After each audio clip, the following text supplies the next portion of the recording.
وعلى آله وصحبه ومن تبعهم بإحسان إلى يوم الدين أما بعد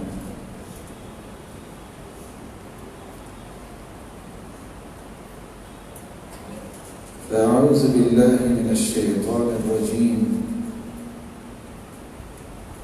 بسم الله الرحمن الرحيم ألا إن أولياء الله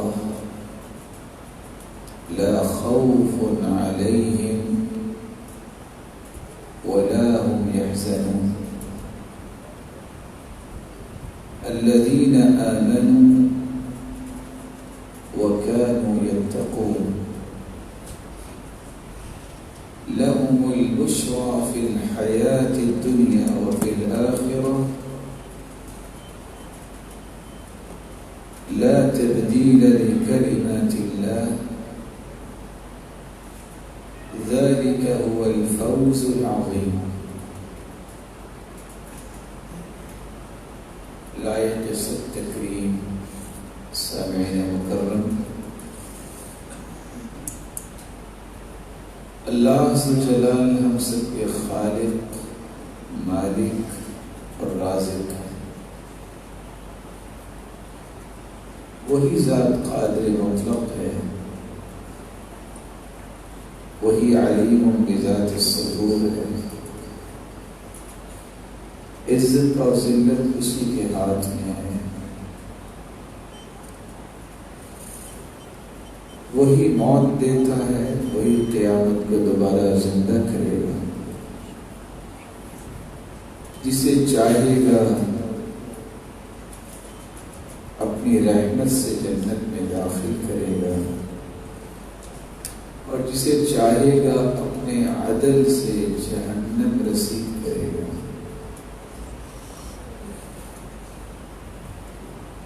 مالک الملک نے انسانیت کی تخلیق کے بعد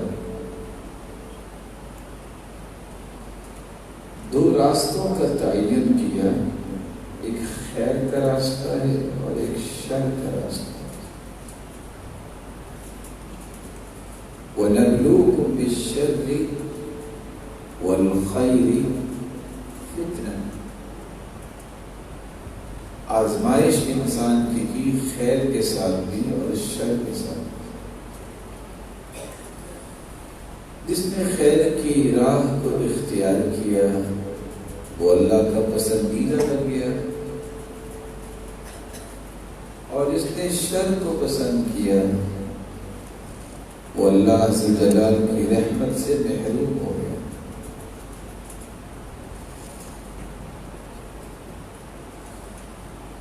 مالک الملک نے اس خیر اور شر کی بابت سمجھانے کے لیے 1,24,000 پیغمبروں کو مبعوث کیا۔ 315 اس میں سے رسول تھے اور باقی سب انبیاء تھے۔ رسول صاحب شریعت کو کہتے ہیں، اور نبی سابقہ شریعت کو ہی پرموٹ کرنے کے لیے بنایا جاتا ہے۔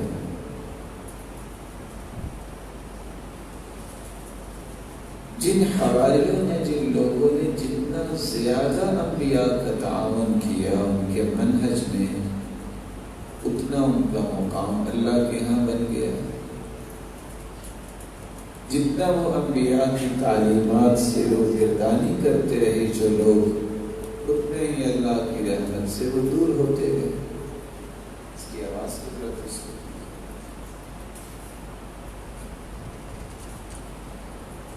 آخری پیغمبر محمد رسول اللہ صلی اللہ علیہ وآلہ وسلم ہیں۔ یہ امت چونکہ آخری امت ہے اور نبی بھی چونکہ آخری نبی ہے، اس لیے آپ صلی اللہ علیہ وسلم کی نبوت کو اللہ نے قیامت تک کے لیے نبوت قرار دیا۔ کوئی نبی نہیں آئے گا، یہی شریعت قیامت تک چلے گی جب تک اللہ چاہیں گے۔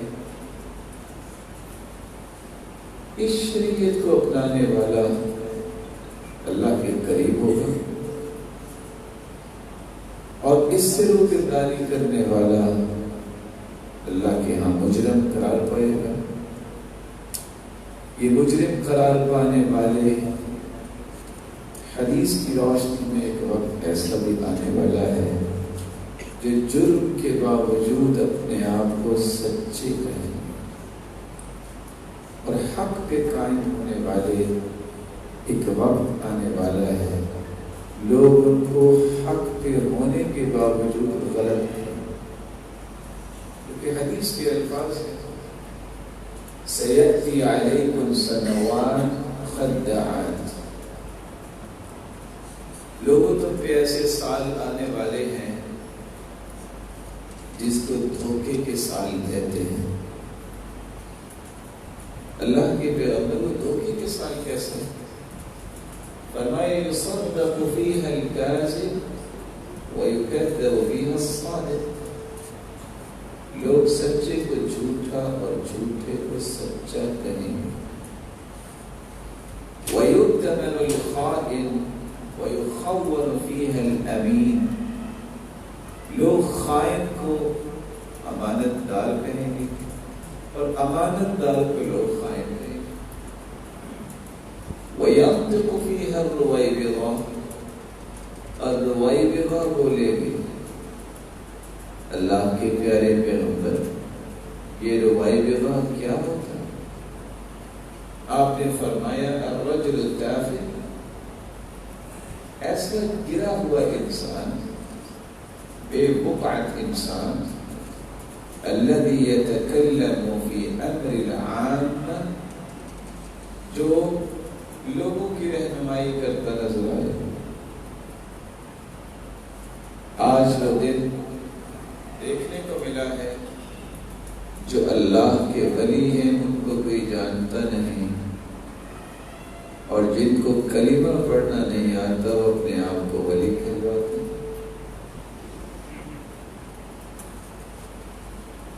ابھی گنتی کے چند دن ہی گزرے تو مجھے ایک ایسی ویڈیو دیکھنے کو ملی جس نے ایک نہیں دسیوں ایسے لوگوں کی عزت کو پامال کیا اس نام پہ کہ یہ اللہ کا ولی بنا بیٹھا، اور اس سے پوچھنے والے پوچھ رہے ہیں کہ آپ کو پتہ ہے کہ ظہر کی نماز کتنی ہوتی ہے؟ کہتا پتہ ہے۔ اچھا کتنی رکعتیں ہوتی ہیں؟ کہتا ہے 4۔ کون کون سی؟ 2 نفل اور 2 سنتیں۔ ينطق فيها الرُّوَيْبِضَةُ، انتہائی گرا انسان جو ہے وہ لوگوں کو کہے گا کہ میں آپ کو رہنما ہوں۔ تو آج ہماری گفتگو کا محور 4 نکات ہوں گے۔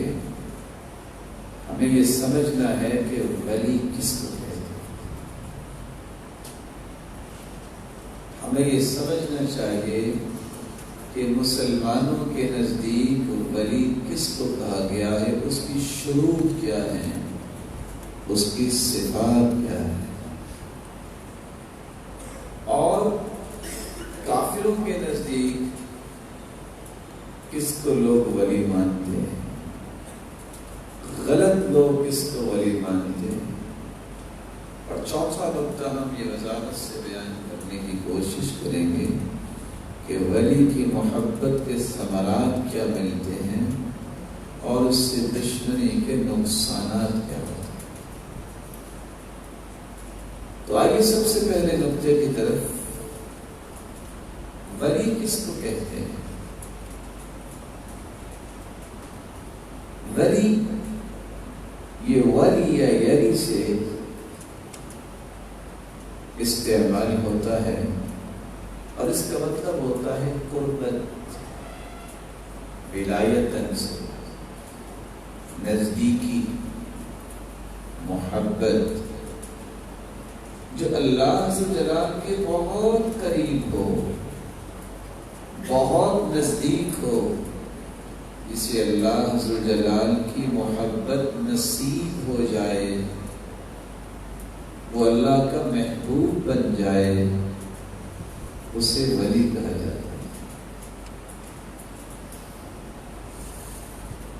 ولی کا ایک معنی تابع دار، فرما بردار، محبت کرنے والا بھی ہوتا ہے۔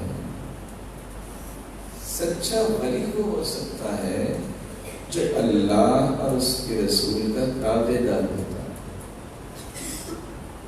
جو اللہ اور اس کے رسول کا فرما بردار ہوتا ہے۔ ولی کا تیسرا معنی بھی لغت کی کتابوں نے لکھا ہے کہ ولی مددگار کو بھی کہتے ہیں، ولی سرپرست کو بھی کہتے ہیں، ولی حفاظت کرنے والے کو بھی کہتے ہیں، اور ولی نگہبان کو بھی کہتے ہیں۔ تو جو شخص اللہ کو پیارا لگتا ہے، جو قریب ہوتا ہے اللہ کے، جو اللہ کی فرما برداری کو ہی اپنی زندگی کی لذت سمجھتا ہے، پھر اللہ عز و جلال اس کی مدد بھی کرتے ہیں، اس کی سرپرستی بھی فرماتے ہیں، اس کی حفاظت بھی فرماتے ہیں، اور اس کا نگہبان بھی ہوتے ہیں۔ امام ابن حجر اسقلانی رحمۃ اللہ علیہ جو صحیح بخاری کی شرح لکھنے والے ہیں، سب کو آواز صحیح پہنچی؟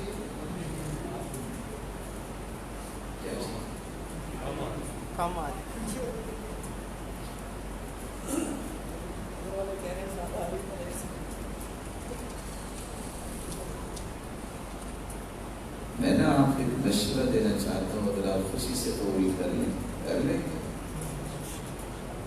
جن لوگوں کے اندر تڑپ ہوتی ہے کہ انہیں اجیال تیار کرنی، قومیں تیار کرنی،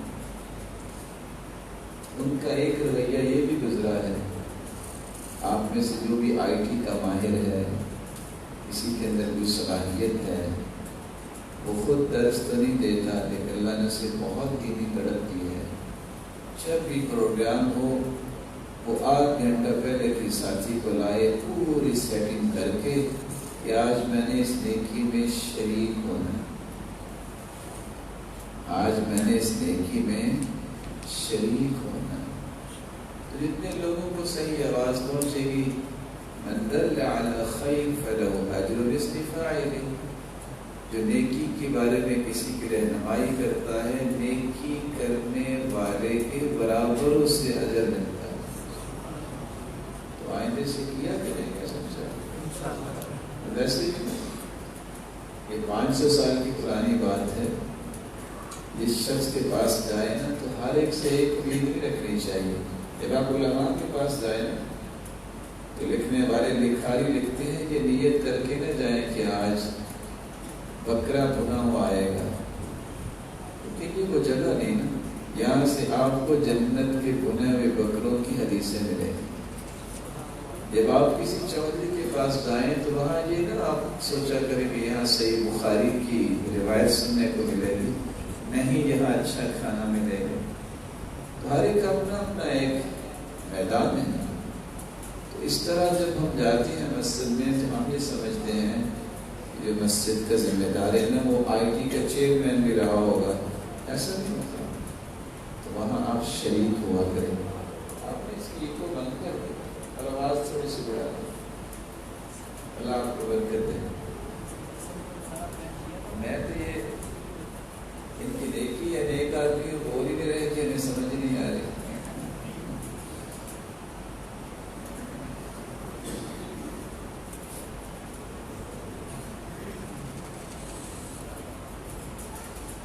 علامہ احسان الہی ظہیر رحمہ اللہ رحمت واسعہ، اللہ تعالیٰ نے ایسے لوگ بھی بہت کم پیدا کیے۔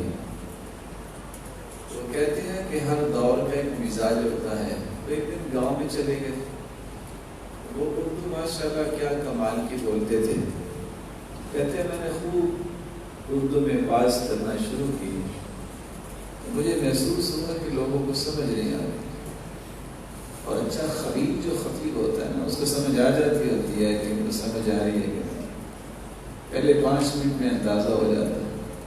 تو کہتے ہیں میں نے خوب زور لگایا کہ شاید آواز میں کوئی زیر و بم نہیں، حتیٰ کہ میرا گلا بیٹھ گیا. تو میں نے جب درس ختم کیا، دیہات تھا، تو ایک بزرگ کھڑے ہوئے کہتے ہیں بلے پترا فارسی بڑی سونی بولی ہے. تو مجھے سمجھ آ گئی کہ میں نے آئندہ سے دیہات میں پنجابی بولنی، اردو نہیں بولنی. یہ تو اردو کو بھی فارسی کہہ رہے ہیں. تو سب ساتھی ادھر دیکھ رہا تھا، ادھر میں نے کہا یہ بول نہیں رہے، ان کو سمجھ نہیں آ رہی کہ میں کیا کہہ رہا ہوں. آیا سر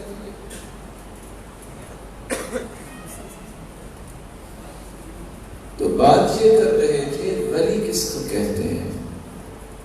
صحیح بخاری کی شرح لکھنے والے امام ابن حجر اسقلانی رحمۃ اللہ علیہ فرماتے ہیں المراد بولی اللہ، اللہ کے ولی سے مراد یہ ہے العالم باللہ، اس کے پاس اللہ ذوالجلال کے بارے میں علم ہوتا ہے. اور امام سیوطی رحمۃ اللہ علیہ نے لفظ استعمال کیے ہیں العارف باللہ، اللہ کی جس کو معرفت تامہ حاصل ہو جائے. وہ انسان صرف اللہ کی معرفت اس کے پاس نہیں ہوتی، اللہ کے بارے میں صرف علم نہیں ہوتا، بلکہ المواظب علی طاعتی، اللہ کی اطاعت میں ہمیشگی اختیار کرنے والا. یہ نہیں ہے کہ جمعے کے جمعے وہ جمعہ پڑھ لے اور بعد میں کہے میں تو اللہ کا ولی ہوں، ایسا نہیں ہو سکتا. المواظب علی طاعتی، اللہ کی اطاعت فرما برداری میں ہمیشگی اختیار کرنے والا. المخلص کی عبادتی، ایسا اخلاص کا مالک ہوتا ہے کہ اس کی عبادت کا ہر زاویہ اللہ کے لیے ہوتا ہے. تو میں یہ تعریف آپ کے ساتھ شیئر دوبارہ کرنا چاہوں گا کہ آپ معاشرے میں چلتے پھرتے چیک کر لیں کہ کون ولی ہے.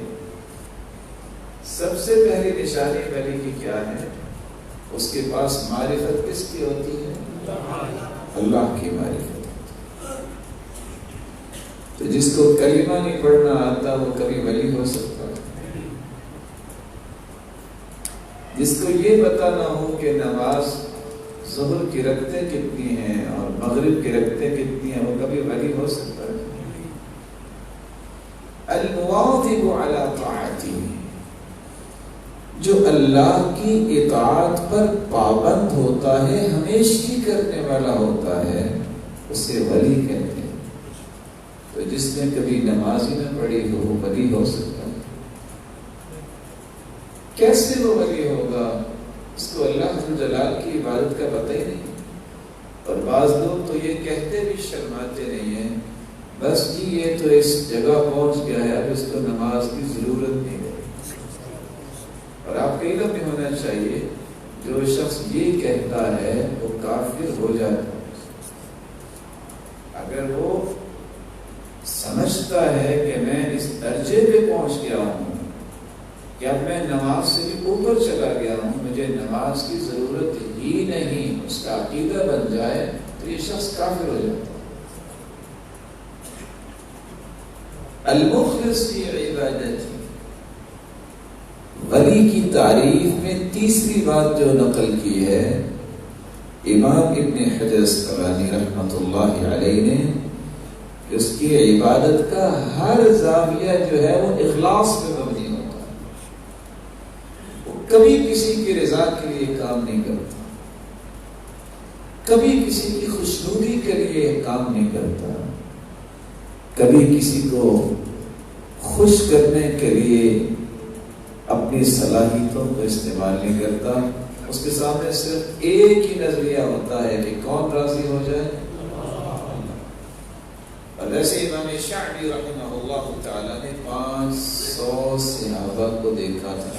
کتنے صحابہ؟ اس قدر مضبوط انسان کیا کہتا ہے رضا الناس غایۃ لا تدرک، لوگوں کو راضی کرنا ایک ایسا کام ہے یہ پوری زندگی بھی آپ جتن کر لو لوگوں کو راضی نہیں کر سکتے۔ اس لیے کیا کرو، اس رب کو راضی کرو، وہ نکیل ڈال کے لوگوں کو راضی کرے۔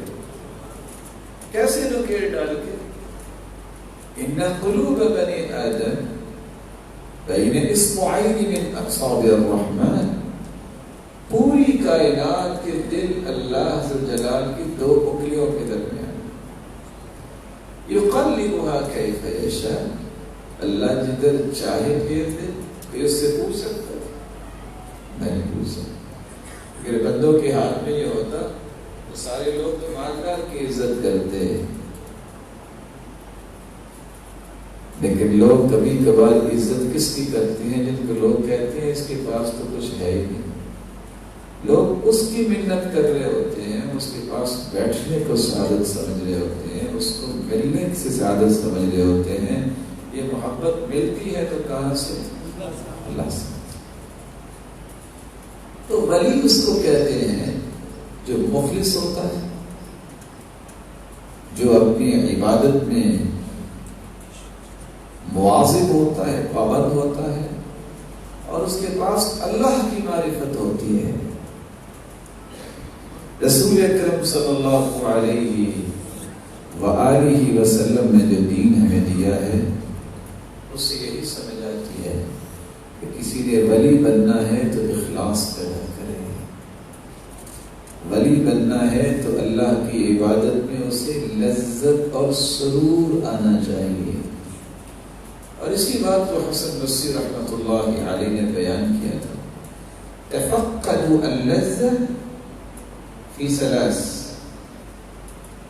تین چیزوں میں لذت تلاش کیا کرو، فی الصلاۃ والذکر وتلاوۃ القرآن، نماز کے اندر بھی لذت تلاش کیا، اللہ کے ذکر میں بھی لذت تلاش کیا کرو، قرآن مجید کی تلاوت میں بھی لذت تلاش کیا کرو۔ کیسے؟ اگر تو آپ کو نماز پڑھنے سے سکون ملتا ہے، راحت ملتی ہے، اگر تو آپ کو قرآن پڑھنے سے جسم کے اندر عجیب سی خوشی پیدا ہوتی ہے، ابھی قاری صاحب محترم تلاوت کر رہے تھے، جی چاہ رہا تھا ایک سورت اور پڑھ لیتے، سکون جو اللہ نے قرآن میں رکھا ہے، اللہ کی قسم کسی چیز میں،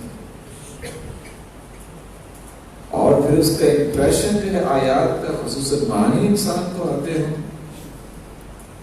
وَتِرْدَادُهُ يَزْدَادُ فِيهِ تَجَمُّلًا، جتنا زیادہ پڑھو اتنی لذتیں اور بڑھ جاتی اور تڑپ بھی اور بڑھ جاتی۔ اللہ کے ذکر میں بھی انسان کو جب خوشی ملے تو اس کا معنی یہ ہے کہ اس بندے کی طرف اللہ نے اپنی رحمت کا دروازہ کھولا ہوا ہے۔ اور ساتھ حسن بصری فرماتے ہیں وَإِلَّا فَاعْلَمُوا أَنَّ الْبَابَ مُغْلَقٌ، اگر آپ کو نماز میں سکون نہیں ملتا، اللہ کے ذکر میں آپ کو لذت نہیں آتی، اللہ ذو جلال کی کلام پڑھنے سے آپ کو مٹھاس نہیں ملتی، سمجھ لو کہ اللہ نے اپنی رحمت کا دروازہ آپ کے سامنے بند کیا ہوا۔ وہ کیسا انسان ہوگا؟ ابو بکر ابن ابی شیبہ، ابو بکر ابن ابی شیبہ بہت بڑے محدث تھے۔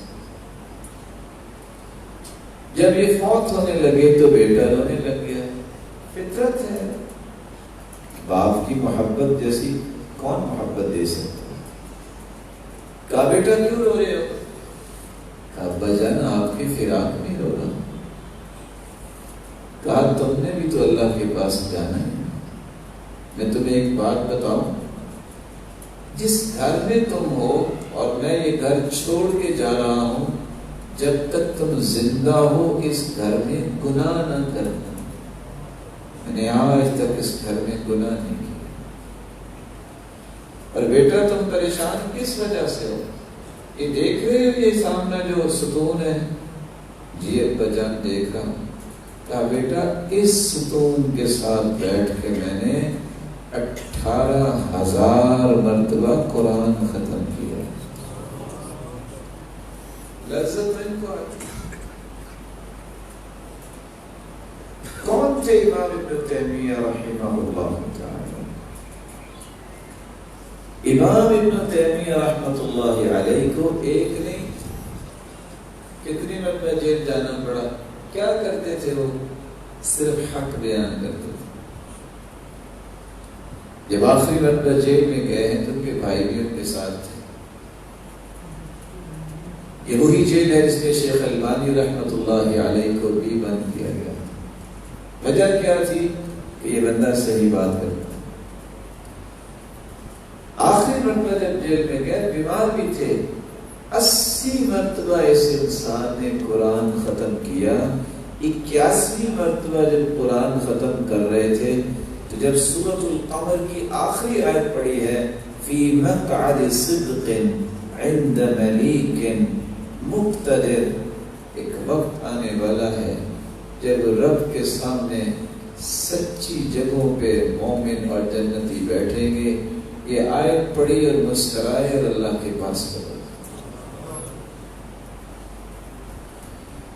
رسول اکرم صلی اللہ علیہ وآلہ وسلم کے صحابہ کو یہی لذت تو ملتی تھی، یہی تو سرور تھا آپ کی زندگی میں، جس وجہ سے ان کو زندگی میں اتنا سرور نہیں تھا جتنا ان کو عبادات میں، قرآن مجید میں، اللہ کے ذکر میں لذت ملتی تھی۔ اور اسی لذت کی وجہ سے وہ دنیا کے کتنے کتنے کام کر گئے۔ ان کی زندگی کا صرف ایک زاویہ رہا، رب کیسے راضی ہو سکتا ہے۔ تو ولی اس کو کہتے ہیں جو اپنی عبادت میں اخلاص کرتا ہے، وہ پابند ہوتا ہے اور وہ اللہ کی معرفت حاصل کرنے والا ہوتا ہے۔ مسلمانوں کے نزدیک ولی کی نشانیاں کیا ہیں؟ اگر آپ بھی ولی بننا چاہتے ہیں، ویسے تو بہت سارے ولی بیٹھے ہیں ماشاءاللہ، تو ان نشانیوں کو یاد کریں۔ قرآن مجید نے ایک ہی سیاق میں 2 نشانیاں ولی کی بیان کی ہیں۔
پریشان ہونا انسان ہونے کی دلیل ہے، اور ہر وقت ہی پریشان رہنا بے ایمان ہونے کی دلیل ہے۔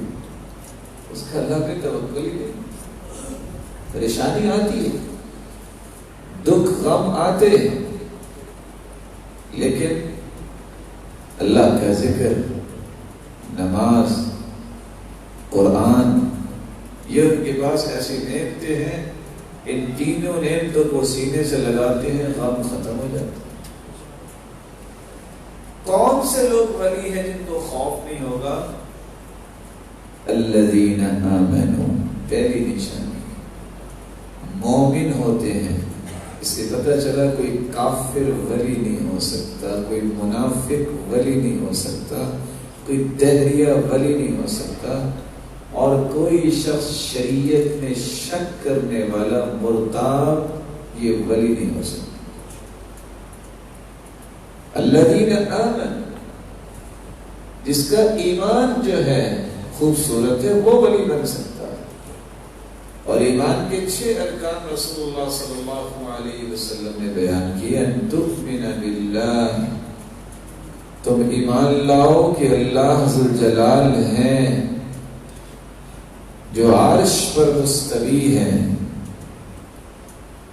وہی سب کا رب ہے، پالنے والا ہے، وہی پوری کائنات کی تدبیر کرنے والا ہے، وہی پوری کائنات کا عدل سے نظام چلانے والا ہے۔ جس کا اللہ کے بارے میں ایمان نہیں ہے وہ ولی کیسے ہو سکتا ہے؟ اور آج وہ دور بھی دیکھنے کو ملا، ہائے افسوس ان دانش گاہوں پہ جنہوں نے لوگوں کو علم و دانش اور معرفت دینی تھی، وہاں ان یونیورسٹیوں میں پڑھنے والے کہتے ہیں فخر سے آئی ایم ایکس مسلم، میں مسلمان تھا اب نہیں رہا۔ یہ بہت بڑا ظلم ہے، اور نہ جانے یہ آنکھیں بند کر کے کیوں سوئے ہوئے ہیں ان دانش گاہوں میں پڑھانے والے۔ کبھی ایسا بھی ہوا کہ ڈاکٹر کے پاس جا کے انسان کو زہر کھانے کو ملے؟ کبھی ایسے بھی ڈاکٹر دیکھے کہ جو مریض ان کی طرف رجوع کرے اور آتے ہی وہ زہر دے دے اور ان کو مار دے؟ کبھی اس کو بھی ڈاکٹر کہتے ہیں؟ اور پرواہ نہ ہو کہ مریض کھا کیا رہا ہے۔ ولی وہ ہوتا ہے جس کا اللہ پہ ایمان ہے۔ آج اللہ پہ ایمان کو ختم کرنے کے لیے کیا کچھ ہو رہا ہے، آپ حیران ہو جائیں گے۔ ذرا چکر لگائیے دانش گاہوں میں، وہاں کے لوگ سوالات کیا کرتے ہیں، اور یہ وہی سوچ ہے جو مغرب سے آئی۔ اور سوچ کیا ہے؟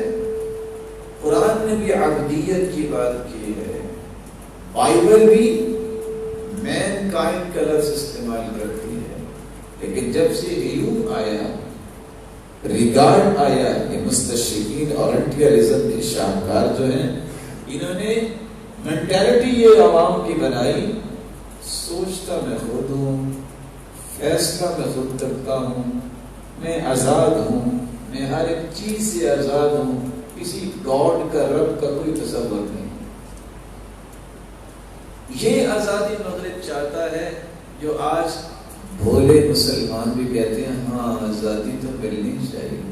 آزادی تو یہ ہے کہ آپ آزادانہ اللہ کی عبادت کریں۔ آزادی سے مراد رب سے آزادی نہیں ہے۔ رسول اکرم صلی اللہ علیہ وسلم نے دوسری بات بیان کی، ان تؤمن باللہ وملائکتہ، فرشتوں پر ایمان ہو کہ میکائیل، اسرافیل، جبرائیل، ملک الموت، خازن، جن جن فرشتوں کا تذکرہ ہوا ہے ان پر بھی ہمارا ایمان ہے، اور ٹریلینز فرشتوں پر بھی ہمارا ایمان ہے۔ میں نے ٹریلینز اس لیے کہہ دیے، بیت اللہ کے اوپر آسمان میں بھی ایک اللہ کا گھر ہے، اس کو بیت المعمور کہتے ہیں۔ ہر روز 70,000 فرشتے اس کا طواف کرتے ہیں۔ اس نے ایک مرتبہ طواف کر لیا، قیامت تک اس کی باری نہیں آئے گی۔ ہمارا ایمان ہے کہ فرشتے ہیں۔ آج لوگوں کا ایمان بھی ختم ہو گیا کہ فرشتے کو نظر آتے ہیں۔ یہ بنی اسرائیل کا سوال ہے۔ بنی اسرائیلیوں کو اللہ تعالیٰ نے کیسا دنیا کے لیے عبرت بنایا تھا؟ کسی کو چوہا بنا دیا پوری قوم کو، کسی کو بندر بنا دیا اور کسی کو خنزیر بنا دیا، اور ان کی ان غلط عادتوں کی وجہ سے کہتے تھے حتی نرى اللہ جہرا، جب تک ہم اللہ کو سامنے دیکھیں گے ہم ایمان نہیں لائیں۔ ایسی قوم کے حالات پڑھنے سے پتہ چلتا ہے کہ جو اللہ اور فرشتوں کا ایمانیات کا انکار کرتا ہے ان کے ساتھ ہوا کیا ہے۔ اور آپ نے یہ حدیث سنی ہوئی کہ اللہ کے رسول نے فرمایا فقدت امت من بنی اسرائیل، بنی اسرائیل کی پوری امت گم ہو گئی۔ پھر آپ نے فرمایا چوہیا کی طرف دیکھ کے مجھے لگتا ہے کہ اللہ نے پوری قوم کو جو گم ہوگی ہے چوہا بنا دیا۔ پھر آپ نے اس کی دلیل پیش کی کہ چوہیا کے سامنے اگر اونٹنی کا آ جاتا ہے دودھ تو نہیں پیتی، بکری کا دودھ ہو تو پی لیتی ہے۔ کیا مطلب؟ الا ما حرم اسرائیل علی نفسه، یعقوب علیہ السلام نے اپنے اوپر اونٹ کا گوشت اور اونٹنی کا دودھ حرام قرار دے دیا تھا۔ تو یہ انہی کی قوم جو ہے یہ چونکہ چوہیا بن گئی اس لیے اونٹنی کا دودھ نہیں پیتی۔ ہمارا ایمان ہونا چاہیے، اور ولی کی نشانی ہے وَكُتُبِ، کتابوں پر بھی اس کا ایمان ہے۔ ہاں، تورات، انجیل، زبور، صحف ابراہیم، صحف موسیٰ، یہ اللہ کی طرف سے الہامی کتابیں ہیں، اور ان تمام کتابوں کو اس قرآن میں جمع کیا ہے، اور اس قرآن کے آ جانے کے بعد کسی کتاب کا کوئی نظام نہیں چلتا۔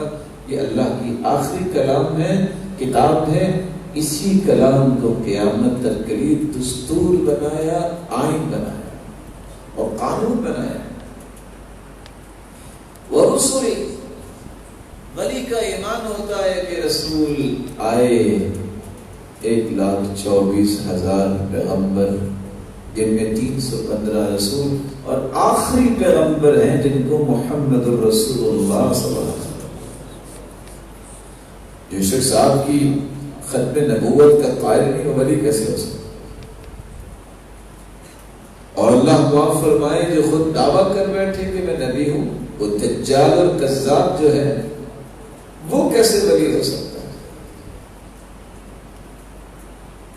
والیوم الآخر، ایمان کا 5واں رکن یہ ہے ولی کو یہ علم ہوتا ہے کہ ایک وقت آنے والا ہے کہ مجھے اللہ کے سامنے پیش ہونا ہے، قیامت آنے والی۔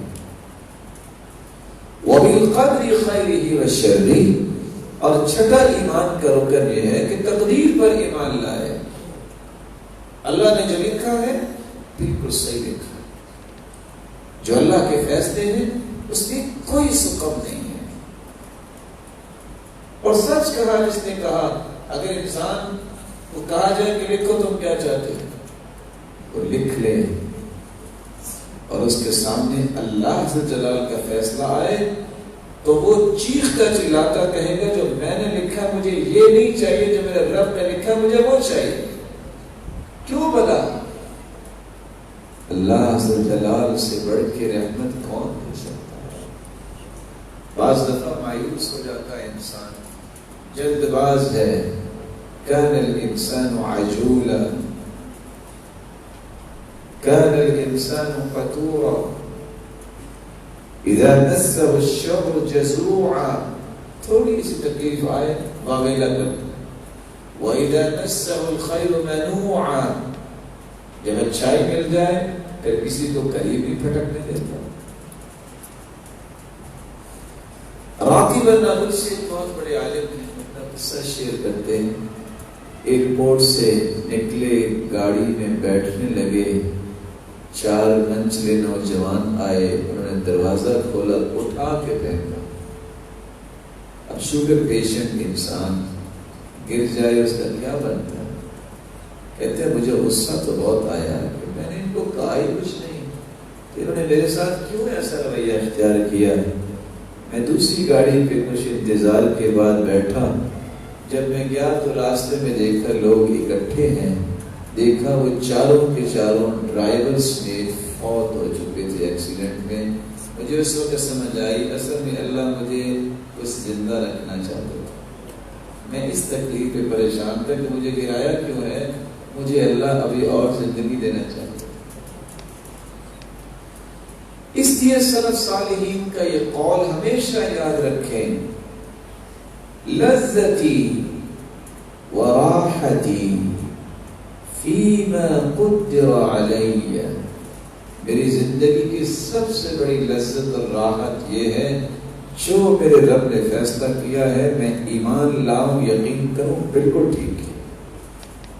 یہ لذت ہے, یہی راحت ہے. تو ولی وہ ہوتا ہے جس کا ایمان ہوتا ہے, بے ایمان ولی نہیں ہو سکتا. وَكَانُوا يَتَّقُونَ, ولی کی دوسری صفت یہ ہے اس کے اندر تقوی ہوتا ہے. تقوی کیا ہے؟ تقوی کی عبارت 4 پلرز پہ کھڑی ہوتی ہے.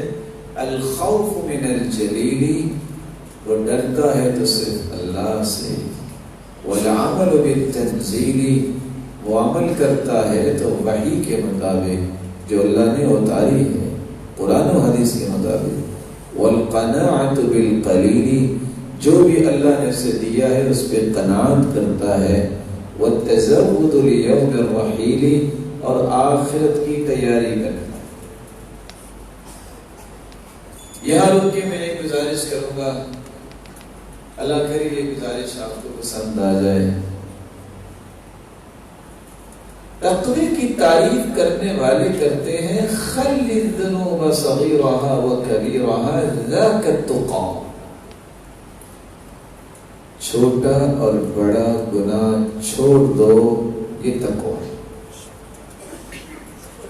لا تحقر من المعروف لا تحقرن شيئا فإن الجبال من الحصى لا تحقرن صغيرة فإن الجبال من الحصى.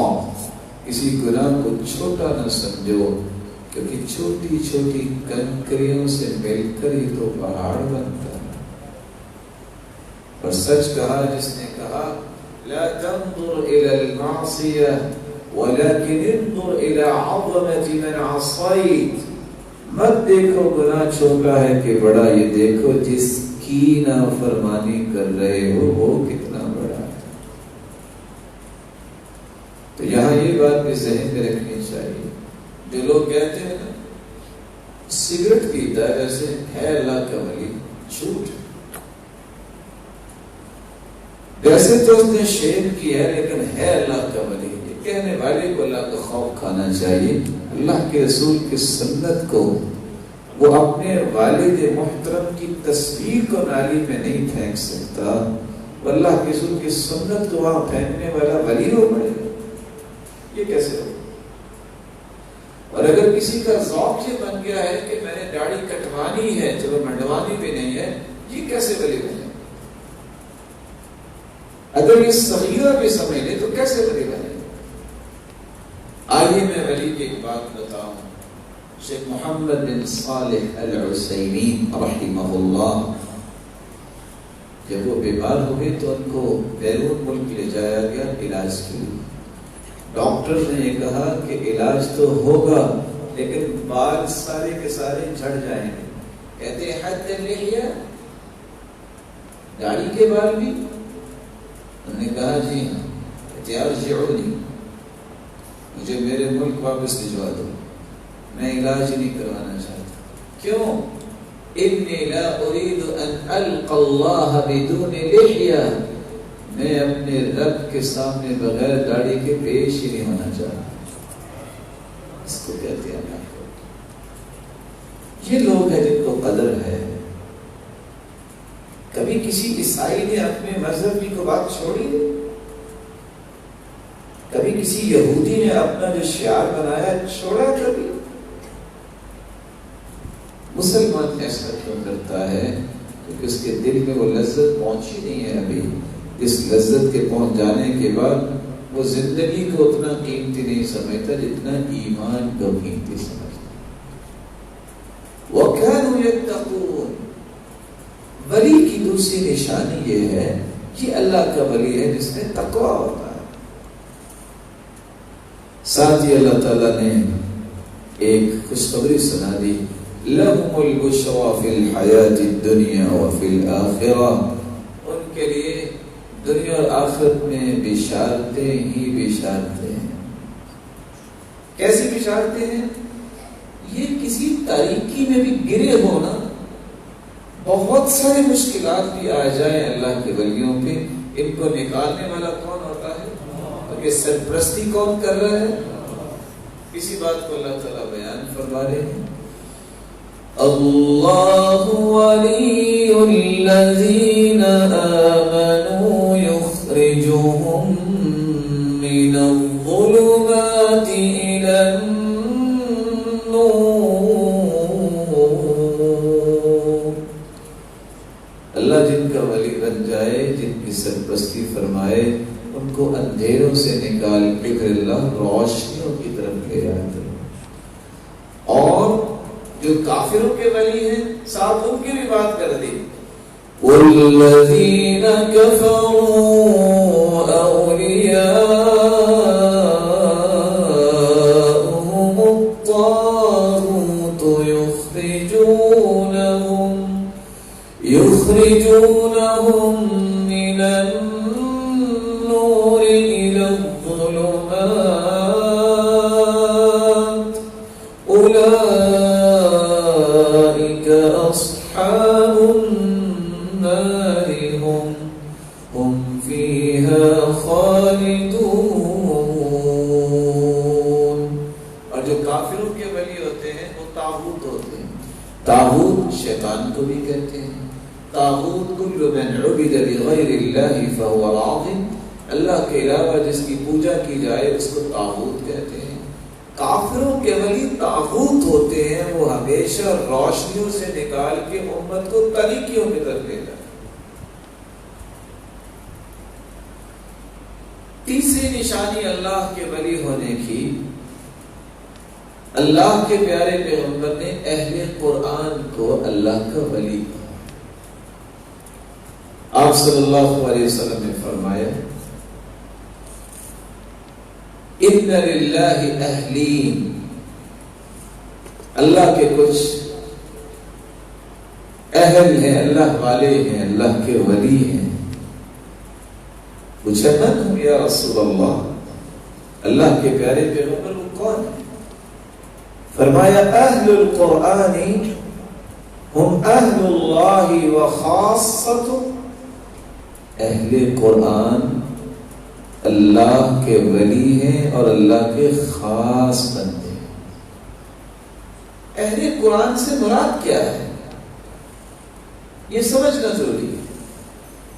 سیدنا عمر رضی اللہ تعالی عنہ، ان کی پوری مجلس شورا قراء کی تھی، والمراد بالقراء ای الفقہاء، ان قراء سے مراد سے بخاری کی روایت میں بیان ہوا ہے کہ وہ سارے دین کو صحیح سمجھنے والے تھے، فقہاء تھے، دین کی سمجھ رکھنے والا، اس کو اہل قرآن کہتے ہیں۔ الماہر بالقرآن مع السفرة الکرام البررہ،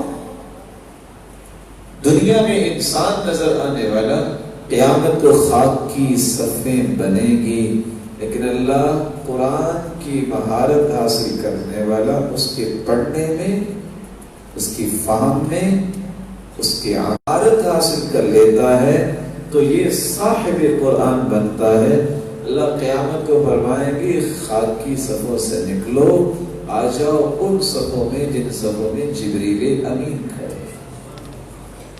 تو اہل قرآن دین کی سمجھ رکھنے والے کو کہتے ہیں، مہارت حاصل کرنے والے کو کہتے ہیں۔ اور صحیح بخاری اور صحیح مسلم کی روایت کی روشنی میں اہل قرآن ہے کون؟ فرمایا دو لوگ قابل رشک ہیں جن کو دیکھ کے تمنا کرو، تڑپ ہونی چاہیے، شوق پیدا ہونا چاہیے کہ یا اللہ مجھے بھی ایسا بنا دے۔ وہ کون سے دو لوگ ہیں؟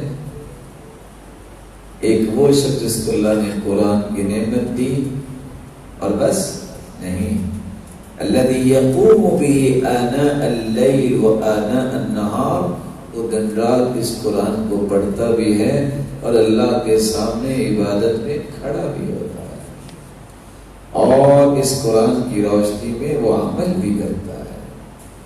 اور دوسرا من آتاہ اللہ مالا، جس کو اللہ نے مال دیا ہے بس امیر نہیں، الذی ينفق منه آناء الليل وآناء النهار، دن رات وہ اللہ کی رضا کے لیے خرچ کرنے کو اپنی سعادت سمجھتا ہے. دونوں کا تذکرہ ایک ہی حدیث میں.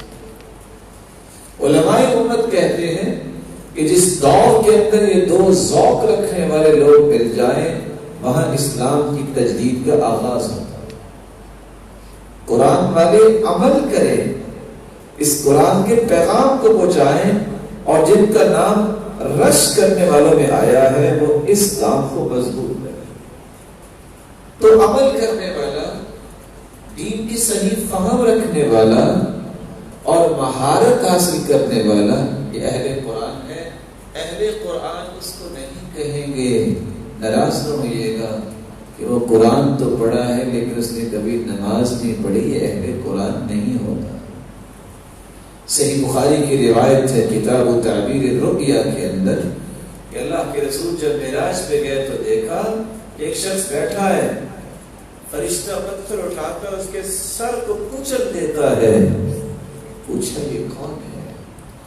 جواب ملا الذی یأخذ القرآن ویرفضہ وینام عن الصلاة المکتوبہ، یہ وہ ہے جو قرآن تو پڑھا تھا لیکن فرض نماز ہو رہی ہوتی اور یہ آرام سے سویا ہوتا تھا. اس کو کیسے اہل قرآن کہیں؟ اللہ سے دعا کیا کہ اللہ ہم سب کو اہل قرآن کی صف میں شامل فرمائے. چوتھی نشانی، ولی وہ ہوتا ہے جس کے پاس وحی کا علم ہوتا ہے. وحی کا علم جس کو اللہ نے اتارا ہے وہ علم اس کے پاس ہوتا ہے.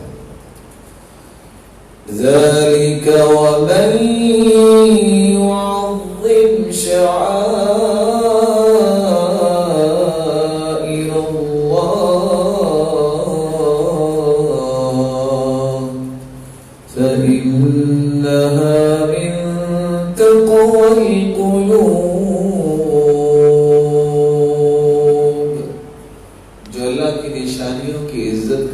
یہ اس کے دل کے تقوی کی نشانی ہے. امام شافعی رحمہ اللہ تعالی عنہ کہا کرتے تھے إِن لَمْ يَكُنِ الْفُقَهَاءُ أَوْلِيَاءَ اللَّهِ فِي الْآخِرَةِ فَمَا لِلَّهِ وَلِيٌّ. دین کی فہم حاصل کرنے والے لوگ اگر یہ ولی نہیں ہیں تو پھر قیامت کے دن کوئی بھی ولی نہیں ہوگا. اور امام ابو حنیفہ رحمۃ اللہ علیہ کہا کرتے تھے إِن لَمْ يَكُنْ أَوْلِيَاءُ اللَّهِ فِي الدُّنْيَا وَالْآخِرَةِ الْفُقَهَاءُ وَالْعُلَمَاءُ فَلَيْسَ لِلَّهِ وَلِيٌّ. اگر علماء بھی اللہ کے ولی نہیں تو پھر کوئی بھی ولی نہیں. لیکن علماء سے مراد کیا ہے؟ علماء کی تین قسمیں ہیں. عالم ملہ، ملت کا عالم، عالم دولہ، حکومتی عالم، عالم امہ، امتی عالم. عالم ملہ، ملت کا عالم اس کو کہتے ہیں جس کو عالم ربانی کہا جاتا ہے. اس کی نشانی کیا ہے؟ وہ صرف وحی کو لوگوں تک پہنچاتا ہے. الکتاب والسنت، کتاب و سنت کی بات پیش کرتا ہے، خواہ لوگ اس پہ راضی ہوں یا نہ ہوں، اس کو غرض ہی کریں. اس کی غرض صرف یہ ہے کہ میں اللہ کے رسول کا وارث ہوں اور وراثت اللہ کے رسول نے علم کی چھوڑی ہے، اور علم بھی وہ جس کو اللہ نے اتارا ہے. اللہ ذوالجلال نے قرآن اتارا ہے یا حدیث وحی ہے. یہ ہے عالم ملت، اس کو علماء ربانیین کا ہے. ایک ہے عالم دولہ، حکومتی عالم. یہ وہ شخص ہوتا ہے جس کے پاس علم ہے لیکن فتویٰ صرف وہ دے گا جس سے حکومت خوش ہوگی. اس کو علماء سو کہتے ہیں. اور تیسرا عالم امہ، جو لوگوں کے پیشانیوں کی سلوٹوں کو دے کے فتوے چینج کرتا ہے.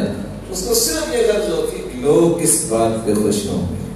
اس کو یہ غرض نہیں ہوتی کہ میں نے اللہ کا دین پہنچانا ہے. اس لیے معاشرے میں دیکھ لیں عالم دولہ کتنے ہیں اور عالم امہ کتنے ہیں.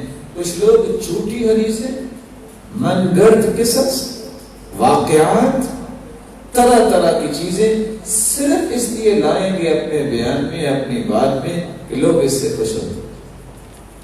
یہ عالم ربانی کی شان نہیں ہے. عالم ربانی کی شان یہ ہے جو لوگوں کو اللہ کے قریب کرتا ہے وحی کے ذریعے، قرآن کے ذریعے. اسی لیے تو امام ابن الجوزی رحمہ اللہ تعالی ایک دن بیان کرتے کرتے رو پڑے. اور کیا کہتے ہیں؟ کہتے ہیں اگر تم جنت میں چلے گئے نا تو مجھے جنت میں تم نے نہ دیکھا تو اللہ سے ضرور کہنا کہ یا اللہ اس کو بھی جنت میں لے آ، اس کی باتیں ہمیں تمہیں یاد کرواتی. جو اللہ کو یاد کرواتا ہے یہ عالم ربانی ہوتا ہے. اور یہی ولی کی 5ویں نشانی ہے. پہلی نشانی ایمان، تقوی، قرآن کی محبت اور علم اس کے پاس ہوتا ہے، وحی کا علم. اور 5ویں نشانی یہ ہے اللہ کے ولی ان کو کہتے ہیں جن کو دیکھ کے رب یاد آ جاتا ہے. اولیاء اللہ الذین اذا رؤوا ذکر اللہ. اللہ کے ولی وہ ہوتے ہیں جن کے ایمان کو دیکھ کر، جن کے توکل کو دیکھ کر، جن کی اچھی گفتگو، اچھا کردار، اچھا عمل، اخلاق، صداقت، دیانت، ہر وہ صفت جو اللہ کو پسند ہے دیکھ کے انسان کو اللہ یاد آ جاتا ہے. یہ اولیاء کی نشانی ہے. اولیاء اللہ الذین اذا رؤوا ذکر اللہ. جن کو دیکھ کے اللہ یاد آ جائے ان کو اللہ کے ولی کہتے ہیں. 6ویں نشانی ولی وہ ہوتا ہے جس کا اعتماد سب سے زیادہ اللہ پہ ہوتا ہے. ہر معاملے میں وہ رجوع اللہ کی طرف کرتا ہے.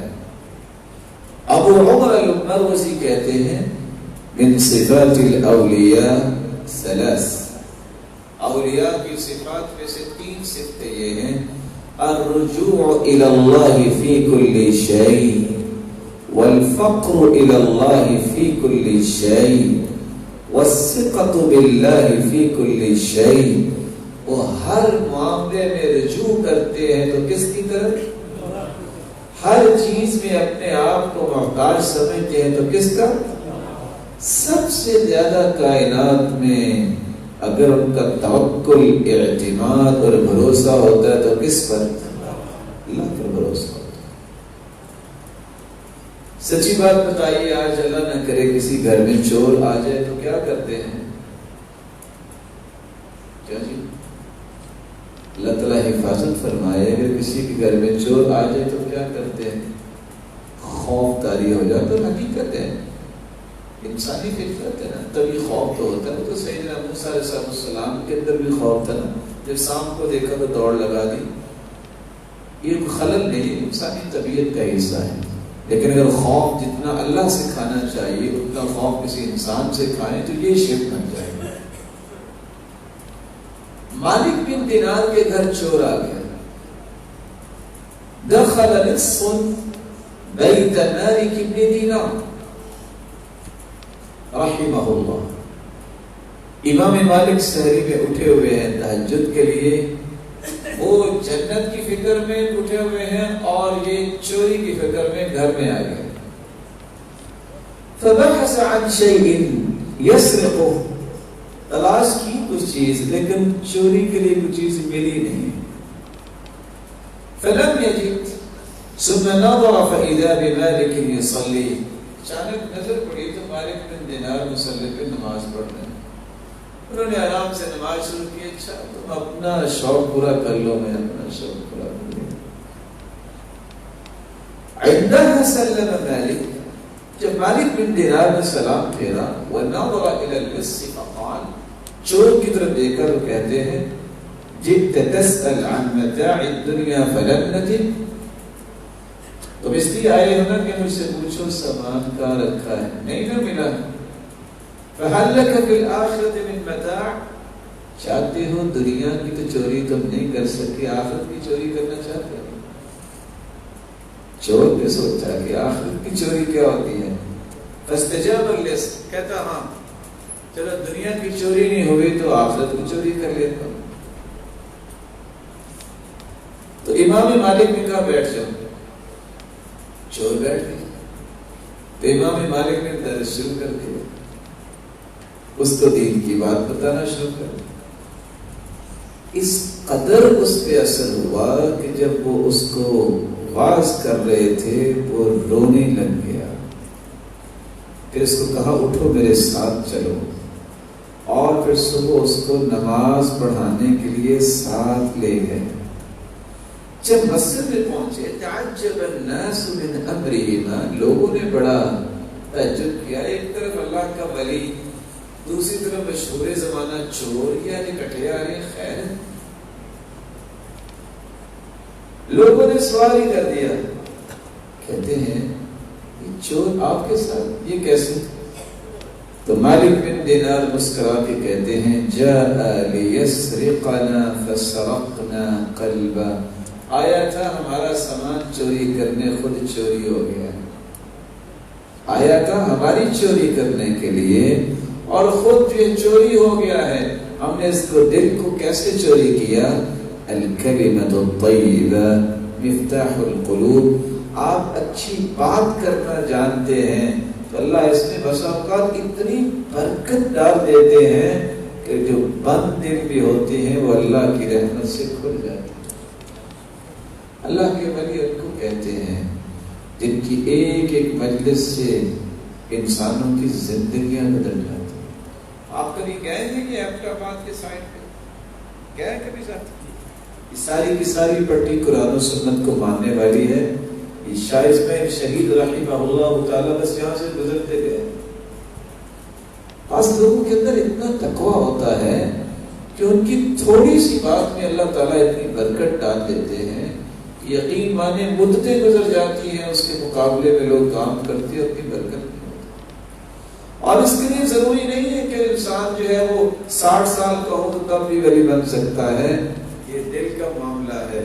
عمر بن عبدالعزیز کے سامنے جب بچے نے بات کرنا چاہی تو کہا تم خاموش ہو جاؤ, کسی بڑے کو بات کرنے دو. وہ مسکرا کے کہتا ہے, امیر المؤمنین ایک سوال کر سکتا ہوں؟ اگر عمر سے ہی بات کرنی ہے تو خلیفہ آپ بنے ہیں, آپ سے بڑے بھی ایسے ہیں جو آپ کی رعایا میں, ان کو خلیفہ بنائیں, وہ عمر میں آپ سے بڑے ہیں. بات عمر کی نہیں ہے. تمنگری بے دل است نہ بے مال است, بزرگی بے عقل است نہ بے سال است.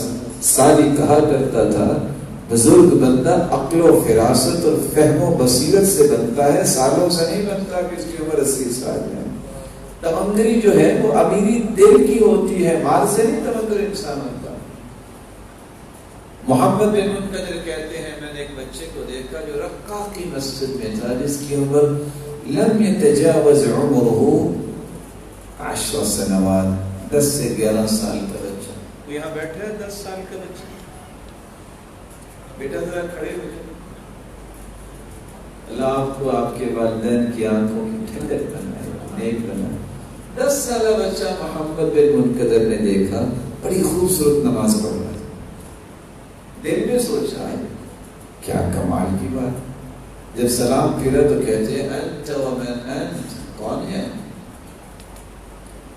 کہا جاتا ہے یتیم, میں ایک یتیم بچہ ہوں. فٹ سے خیال ہے یتیم اور اتنی خوبصورت عبادت, دل میں تڑپ پیدا ہوئی. کہتے ہیں کیا خیال ہے میں آپ کا کفیل اگر بن جاؤں؟ تو 10 سالہ بچہ کہتا ہے لیکن بخمسۃ شروط, آپ کفیل بن سکتے لیکن میری 5 شرطیں ہیں. آپ 5 شرطیں. اور 10 سالہ بچہ کہتے ہاں جی, سی شرطیں؟ تو اس بچے نے پہلی شرط پیش کی ستطعمنی اذا جعت، اگر مجھے بھوک لگی تو کھانا کھلاؤ گے؟ قلت له نعم، میں نے کہا جی ہاں، حتی تشبع، آپ سیر ہو جائیں گے۔ قال حسنا، ٹھیک ہے، اچھا یہ بتاؤ ستسقینی اذا عطشت، پیاس لگی تو پانی پلاؤ گے؟ قلت له نعم، جی ہاں، حتی ترتوی، آپ سیر ہو جائیں گے۔ قال حسنا، ٹھیک ہے، اچھا یہ بتاؤ ستکسینی اذا عریت، اگر مجھے لباس کی ضرورت ہوئی تو لباس بھی دو گے؟ قال نعم، لباس بھی دوں گا۔ قال حسنا، چوتھی شرط ستشفینی اذا انا مرض، میں بیمار ہوا تو شفا دو گے؟ محمد بن منکدر کہتے ہیں میں پریشان ہو گیا، کہ بچہ 10 سال کا مجھے کیا کہہ رہا ہے؟ میں نے کہا اما الشفاء فبید اللہ واما العلاج فاقدمه لك، میں دوائی تو لے کے دوں گا، شفا اس کے پاس ہی ہے۔ وہ چپ رہا، کہتا اچھا یہ بتاؤ ستحیینی اذا انا مت، میں اگر مر گیا تو دوبارہ زندہ کرو گے؟ میں نے کہا اس نے کیا کہہ دیا؟ اما الموت والحیات فبید اللہ، موت و حیات اللہ کے ہاتھ میں ہے۔ جب یہ دو شرطوں کے بارے میں اس نے سنا کہ پوری نہیں کر سکتا تو وہ مسکرایا، کہتا ہے فَاتْرُكْنِي بِالَّذِي خَلَقَنِي ثُمَّ يَهْدِينِ وَهُوَ الَّذِي يُطْعِمُنِي وَيَسْقِينِ وَإِذَا مَرِضْتُ فَهُوَ يَشْفِينِ وَالَّذِي يُمِيتُنِي ثُمَّ يُحْيِينِ۔ جاؤ اپنے کام سے کام رکھو، رہنے دو مجھے اس رب کے ساتھ جس نے مجھے پیدا بھی کیا، ہدایت بھی دی، کھلاتا بھی ہے، پلاتا بھی ہے، میں بیمار ہوتا ہوں شفا بھی دیتا ہے، ایک وقت آنے والا مجھے مارے گا پر قیامت کو زندہ بھی کرے گا۔ اس دن محمد بن منکدر کہتے ہیں توکل علی اللہ وکفا، آج مجھے سمجھ آئی کہ جو اللہ پہ توکل کر لیتا ہے اللہ اس کو کافی کیسے ہوتا ہے، کس طرح اس کے نظریات بنتے ہیں۔ 11 بھائی یوسف کو لے کے نکلے اور ساتھ کیا کہہ رہے ہیں باپ کو؟ اِنَّا لَهُ لَحَافِظُونَ، ہم اس کی حفاظت کریں گے۔ پھر کی حفاظت؟ باپ نے صرف ایک بات کہی وَاللَّهُ خَيْرُ الْحَافِظِينَ، اللہ سے حفاظت کرنے والا۔ پھر کس نے حفاظت کی؟ یوسف کی۔ ہمیں اپنے بازوں کی طاقت پہ تو ایمان ہوتا ہے، بھروسہ ہوتا ہے، رب کے فیصلوں پہ بھروسہ۔ تعجب کی بات ہے کہ اللہ ذو جلال پر بھروسہ نہیں ہوتا، کہتے نظر ہی نہیں آتے اللہ تعالیٰ، پتہ نہیں ایسا ہو سکے گا کہ نہیں۔ 450 لوگ لفتانزا کی فلائٹ پہ بیٹھ کے، پائلٹ نظر بھی نہیں آتا، سکون سے بیٹھے ہوتے ہیں، پہنچ ہی جائیں گے نا، آتا ہے نظر پائلٹ؟ کیسے اعتماد ہو جاتا ہے؟ مخلوق پہ اعتماد ہے، خالق پہ اعتماد نہیں۔ وہ اتفاق سے ہم ایک مرتبہ جب مدینہ رسول پڑھتے تھے، اللہ جانے کیا ہوا، انہوں نے ہمیں وہ بورڈنگ کارڈ تو دے دیے، ساتھ یہ بھی کہہ دیا جہاں بیٹھ سکتا بیٹھ جائے، آج بھی بس وقت ہو جاتا ہے۔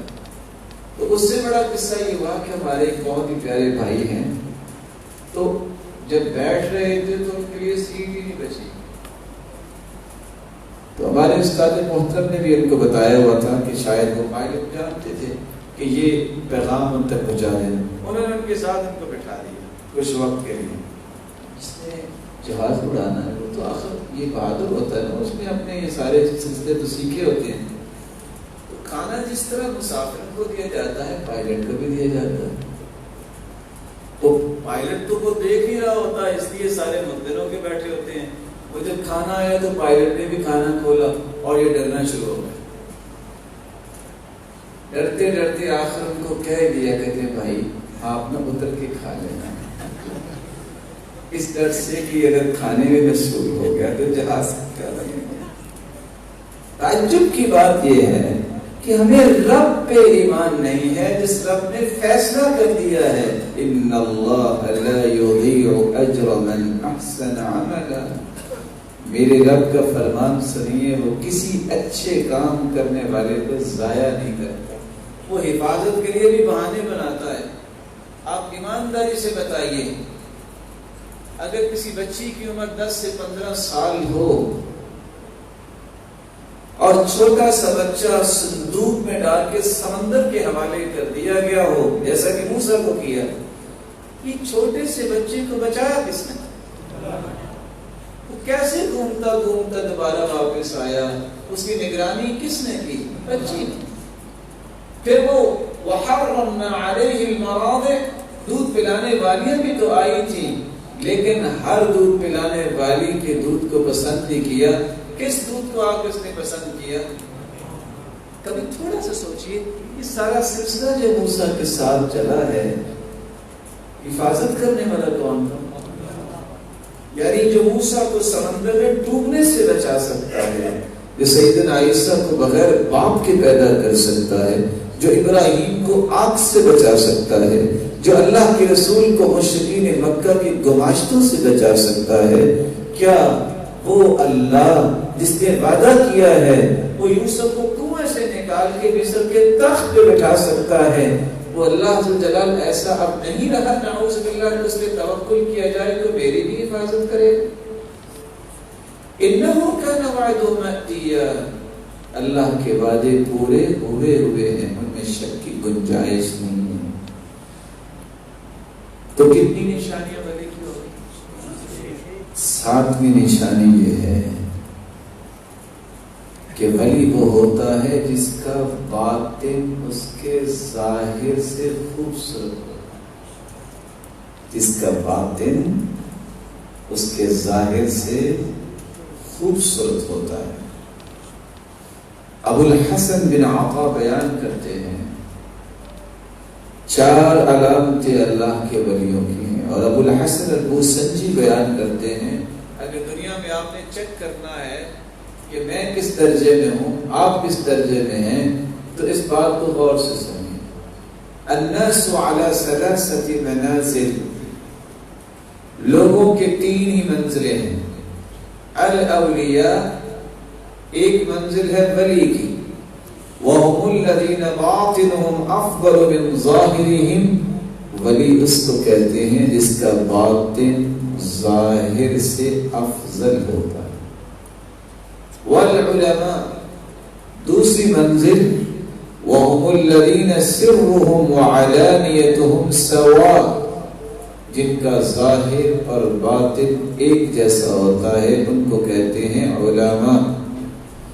والجہال، اور جاہل وہ ہوتے ہیں، هم الذين علانيتهم تخالف اسرارهم، جن کے ظاہر اور باطن میں اختلاف ہوتا ہے۔ ولا ينصفون من انفسهم ويطلبون الانصاف من غيرهم، وہ اپنی ذات سے بھی انصاف نہیں کرتے لیکن لوگوں سے انصاف کے مطالبہ کریں کہ میرے ساتھ انصاف کرو، خود اپنی ذات سے بھی انصاف نہیں کرتے، چاہیے جائے کہ دوسرے کے ساتھ انصاف کریں۔ تو اللہ سے دعا ہے کہ اللہ مجھے اور آپ کو علماء اور اولیاء کی صف میں کھڑا فرمائے۔ رسول اللہ صلی اللہ علیہ وآلہ وسلم کا دین یہ بتاتا ہے، ولی کی 8ویں نشانی یہ ہے، ولی بنتا ہی وہ ہے جو سنت کا جتنا زیادہ متبع ہوگا اتنا بڑا ولی ہوگا۔ جو سنت کا اہتمام نہیں کرتا، جو سنت کے مطابق عبادت نہیں کرتا، یہ کبھی ولی نہیں بن سکتا۔ اور علماء تو لکھتے ہیں کہ سنت کا اہتمام نہیں کرتا، اگر کہہ دینا کہ مجھے اللہ کے رسول کا دیدار ہوا ہے، یہ بھی جھوٹ ہے۔ کیسے ہو سکتا ہے؟ اللہ کے رسول نے فرمایا فَإِنَّ الشَّيْطَانَ لَا يَتَنَزَّلُ بِي، شیطان میری شکل و صورت اختیار نہیں کر سکتا۔ اور جو بدعت کا مرتکب ہے، اللہ نے اس کے سامنے چادر لٹکا دی ہے، نظر رحمت ڈالتے نہیں ہیں۔ اور بدعتی سنت کا مخالف ہو، اسے اللہ کا دیدار ہو اثر نہیں ہو سکتا۔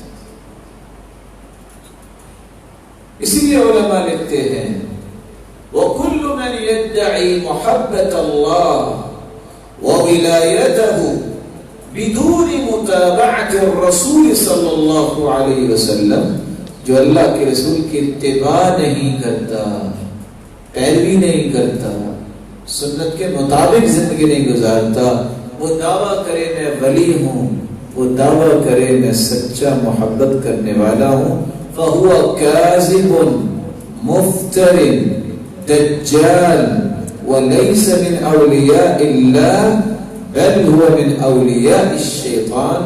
ایسا انسان جھوٹا بھی ہے، بہتان ماننے والا بھی ہے، دجال بھی ہے، یہ اللہ کا ولی نہیں، یہ شیطان کا ولی ہے۔ کیونکہ اللہ سے جلال نے تو اپنے پیغمبر جیسا کسی کو بنایا ہی نہیں۔ مخلوق میں ذات کے اعتبار سے بھی اللہ کے رسول بے مثال ہیں، اور اپنی ہر بات کے اعتبار سے بھی بے مثال ہے۔ نویں نشانی جس سے ولی کی نشانی سمجھ آتی ہے، ولی وہ ہوتا ہے جو خواہش نفس پر اللہ کی رضا کو ترجیح دیتا ہے۔ اسی لیے عبید اللہ بن شمیط بیان کرتے ہیں، میں نے اپنے باپ سے سنا، ان اولیاء اللہ آثروا رضا اللہ علی ہوا انفسہم، اللہ کے ولی وہ ہوتے ہیں جو اپنی خواہش پر اللہ کی رضا کو ترجیح دیتے ہیں۔ عمر بن عبدالعزیز جن کی شادی فاطمہ سے ہوئی، جو عبد الملک بن مروان کی بیٹی تھی، بنت الخلیفہ والخلیفۃ جدها اخت الخلائف والخلیفۃ زوجها، اس کا باپ بھی خلیفہ تھا عبد الملک بن مروان، اس کا دادا بھی خلیفہ تھا مروان بن حکم، اس کے تینوں بھائی بھی خلیفہ تھے، ہشام، سلیمان، اور اسی طرح اس کا خامد بھی خلیفہ۔ ان کی ایک لونڈی تھی، لونڈی کا مطلب تو لونڈی ہے، تو عمر بن عبدالعزیز نے کہا اپنی بیوی سے کہ آپ مجھے یہ لونڈی دے دیں۔ تو فاطمہ سوچتی تھی اگر میں نے یہ لونڈی دے دی تو ہو سکتا ہے کہ میری محبت میں کہیں کمی نہ آ جائے، اور یہ لونڈی خوبصورت ہے۔ ایک دن سوچتے سوچتے کہ خامد نے مجھ سے مطالبہ کیا ہے تو میں دے ہی دوں۔ اس نے کہا کہ آج میں لونڈی آپ کو ہبہ کرتی ہوں۔ کہا تو آج میں بھی ہبہ کرنے کے بعد اس کو آزاد کرتا ہوں۔ کہا یہ کیا؟ کہا یہی وہ بات ہے کہ ایک دن میرا خیال بنا کہ میں آپ سے لونڈی لے لوں، میں اللہ سبحانہ و تعالی کے سامنے پیش ہونا چاہتا ہوں کہ میں نے یہ خواہش بھی توڑی کہ میں یہ وقت جو ہے امت کی خیر خواہی پہ لگا دوں جو میں نے یہاں لگانا ہے، میں نے اللہ کی رضا کو اپنی خواہش پہ ترجیح دی۔ 2 سال اس انسان نے حکومت کی اور پوری دنیا پہ عدل آ گیا، اور حالت یہ تھی کہ ایک دن چرواہا اپنی بھیڑ بکریاں چرا رہا تھا، تو ایک بھیڑیے نے ایک جانور پکڑا، تو اس کو چھڑانے کی بجائے چرواہا کیا کہتا ہے، مات عمر بن عبدالعزیز، لو جی عمر بن عبدالعزیز فوت ہو گیا۔ لوگوں نے کہا بھی جانور بھیڑیے نے پکڑا ہے اور کہتے ہو عمر بن عبدالعزیز فوت ہو گیا۔ جب پتہ کیا تو واقعتاً اس وقت عمر بن عبدالعزیز فوت ہو چکے تھے، اور تاریخ بتاتی ہے کہ بھیڑیا ہوں، بھیڑ بکریاں اکٹھے ہوتے تھے کہ کسی کو نقصان نہیں دیتا۔ یہ اللہ سبحانہ و تعالیٰ جس کو ولایت کا درجہ دیتے ہیں پھر اس کی زندگی میں برکت بھی ڈالتے ہیں۔ 10ویں اور آخری نشانی اس میں میں بات ختم کرنا چاہوں گا، ولی کی 10ویں نشانی یہ ہے وہ اللہ کی رضا کے لیے کسی سے محبت کرتے ہیں، اور اس محبت کی وجہ سے اللہ ان کو مقام دیتے ہیں اور ایک دوسرے پہ خرچ کرتے ہیں۔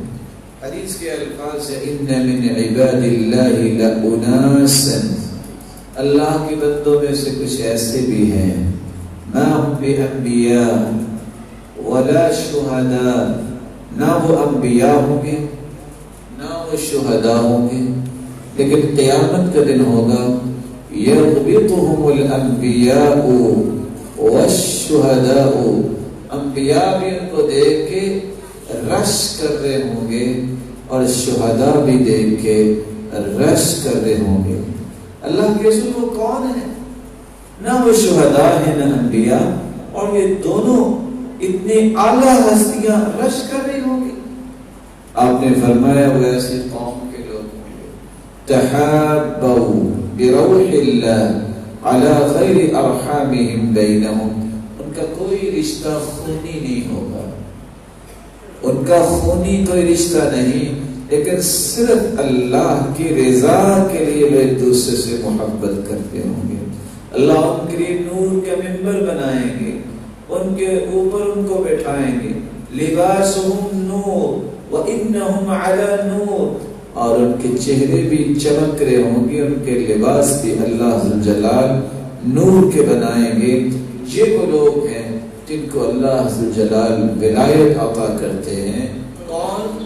جو خالص اللہ کی رضا کے لیے محبت کرتے ہیں اور اس محبت کا نتیجہ قیامت کو لینا چاہتے ہیں۔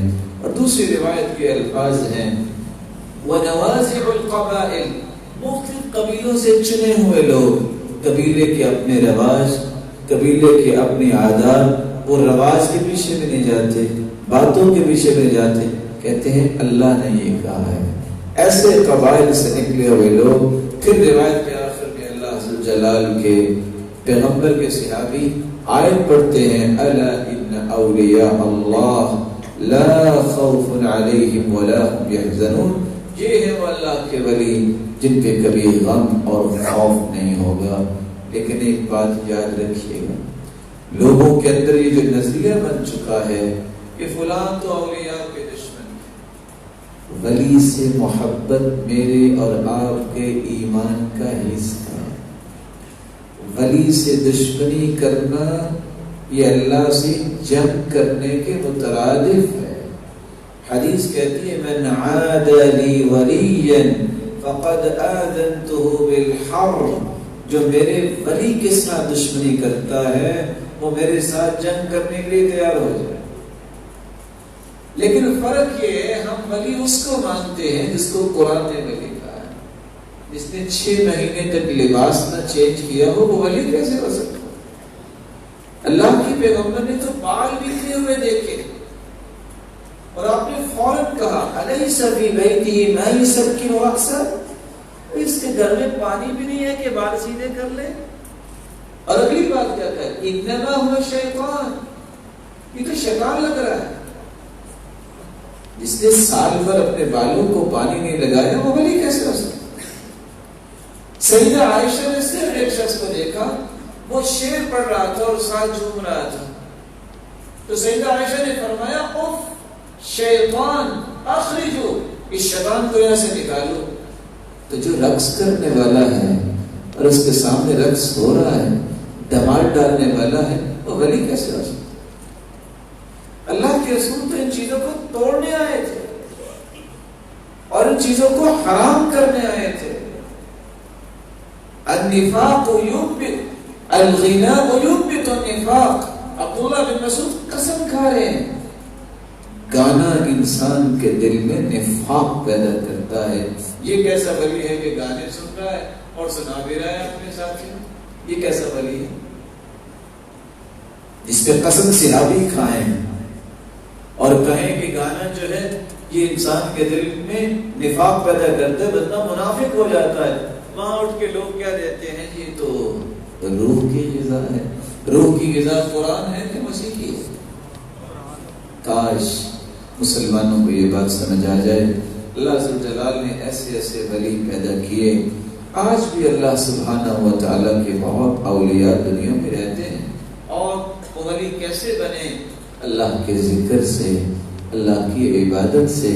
حدیث میں آتا ہے بعض میرے بندے اتنے پیارے مجھے لگتے ہیں، نوافل فرائض کی پابندی جب وہ میرے قریب ہو جاتے ہیں میں ان کے ہاتھ بن جاتا ہوں، میں ان کے پاؤں بن جاتا ہوں۔ کیا مطلب؟ ان کے ہاتھ اور پاؤں میری مرضی کے بغیر اٹھتے ہی نہیں، وہ اللہ کی نصرت ان کو ملتی ہے۔ کیسی نصرت؟ محمد بن منکدر کہتے ہیں کہ مدینے کے لوگوں نے دعا کی کہ بارش آئے، بارش نہیں آئی۔ ایک جوتیوں کا تھیلا اٹھائے ہوئے جوتیاں بنانے والا اٹھا، اس نے وضو کیا، اس نے 2 رکعتیں پڑھی، ثم توضأ، پھر بیٹھ کے اس نے بھی ہاتھ اٹھا لیا اور ساتھ کیا کہتا ہے؟ اللہم انی اقسم علیک، اللہ میں تجھ پہ قسم ڈالتا ہوں مسلمانوں کو بارش کی ضرورت ہے۔ محمد بن منقدر کہتے ہیں یہ ہاتھ بعد میں نیچے آئے، بارش پہلے آ چکی، یہ اللہ کے بغیر۔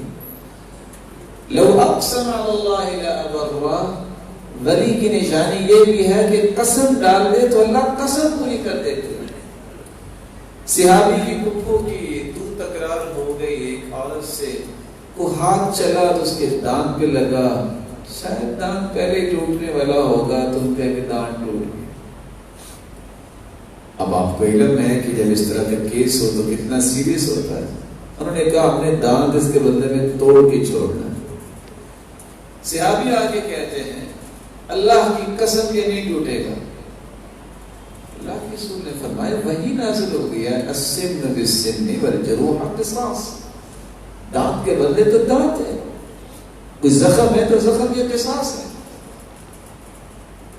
وہ لوگ جو نہ تو دیت دے رہے تھے، معاف کرنا تو دور کی بات ہے، اب صحابی نے قسم اٹھا دی۔ صبح اٹھے جو قصاص لینا چاہتے تھے، نہ انہوں نے قصاص لیا نہ دیت لی، کہتے ہیں جی ہم صرف معاف کرنے آئے۔ اس وقت اللہ کے رسول نے فرمایا ہاں ایسے بھی لوگ ہیں، لو اقسم علی اللہ لابرہ، اگر وہ اللہ پہ قسم ڈال دے تو اللہ ان کی قسم کو پورا کر دیتے۔ امام ذہبی کہتے ہیں کہ لکھتے ہیں کہ ایک شخص کے پاس جب بھی کوئی مریض آتا، جب بھی کوئی پریشان حال آتا تو وہ پتہ نہیں کیا پڑھ کے دعا کرتے، اللہ اس کو صحت دے دیتے، اور کوئی ان پڑھ آ جاتا تو اس کو لکھ کے دے دیتے۔ ہم نے کہا پتہ تو کریے لکھتا کیا ہے؟ جب دیکھا تو لکھا کیا تھا؟ اللہم انہم قد احسنوا الظن بی فلا تخیب ظنہم، یا اللہ یہ اچھا گمان کر بیٹھے ہیں تیری وجہ سے مجھ پہ کہ یہ بندہ نیک ہے، ان کا گمان توڑنا نہیں۔ اور ساتھ قسم اٹھا دے یا اللہ میں قسم اٹھا رہا ہوں، خواہ میں قسم اٹھانے والوں میں سے نہیں ہوں، لیکن اللہ تو قسم پوری کر سکتا ہے، اس کو شفا دے۔ میں آپ سے بھی کہوں گا کہ آپ جو نمازوں کے پابند ہیں انشاءاللہ آپ بھی اللہ کے ولی ہیں۔ آپ جب بھی کوئی ایسی بات ہو ضرور کہا کریں یا اللہ میں تیرا بندہ ہوں، میں تجھ پہ قسم ڈالتا ہوں، وَإِن لَمْ أَكُن مِّنْهُمْ، خواہ میں ان میں سے نہیں ہوں، لیکن متیقناً بذاتک، اللہ مجھے یقین ہے تو قسموں کو پورا کرنے والا، تو مجھے اتنا نیک بھی بنا دے اور قسم بھی پوری کر دے۔ تو میری اللہ سے دعا ہے جتنے یہ روشن چہرے بیٹھے اللہ ان سب کو اپنا ولی بننے کی توفیق عطا فرمائے اور ان کی اولادوں کو بھی اس ولایت کی نعمت سے نوازے۔ اور ولایت کا مطلب یہ اللہ کا تقرب ہے، اللہ تعالیٰ کی قربت ہے، محبوب بننا ہے۔ اور قیامت کے دن اللہ عز و جلال ہم سب کو کائنات کے ساتھ سب سے اعلیٰ ہستی محمد الرسول اللہ کے ساتھ جمع فرمائے اور اپنے دیدار کا مستحق بنائے، اور جو بیمار ہیں اللہ اس سے تو عافیت سے نواز دے۔ مولا کریم جو کسی مصیبت میں ان کی مصیبتوں کو خوشیاں بنا دے۔ الہ العالمین جو مقروض ان کے غیبی خزانوں سے مدد فرما، اولاد والے ہیں تو ان کی اولادوں کو نیک بنا، دست و بازو بنا اور آنکھوں کی ٹھنڈک بنا، صدقہ جاریہ بنا۔ اور اللہ تیرے پاس بڑی رحمتیں ہیں، جو بے اولاد ہیں ان کی چوریوں کو بھی بار رونق بنا دو۔ وآخر دعوانا الحمد للہ رب العالمین۔